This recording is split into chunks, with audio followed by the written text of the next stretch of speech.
शायर कितना हाजिर दिमाग और अकलमंद होंदा अज दे वाक़े तो तुहानू पता लग वैसे। एक बारी मिर्जा गालिब जिहड़ा है उसनू अंब बड़े पसंद आन और उसके सारे दोस्तों इस गल का पता ही कि मिर्जा साहब अंब बड़े शौक नाल खांदे, क्योंकि अंबा का सीजन भी है, इसलिए तुहानू मैं वाक़या भी सुना देना।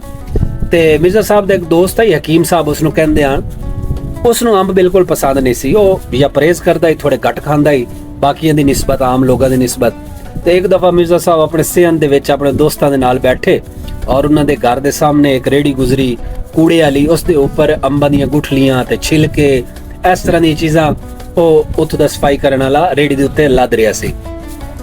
ते ये हुण सारे लोग उसनू वेख रहे। इधरों एक खोता आया, गधा आया और उन्हें जनाब उसनू मुंह मारिया छिलकियां नू और गुठलियां नू, लेकिन खादा कुछ नहीं और गधे ने अपना मुंह फेर लिया।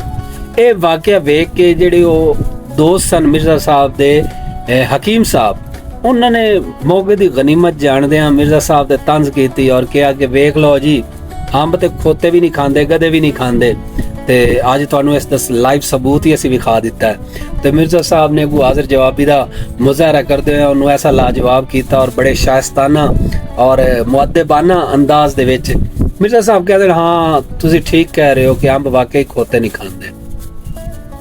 समझ गए ना?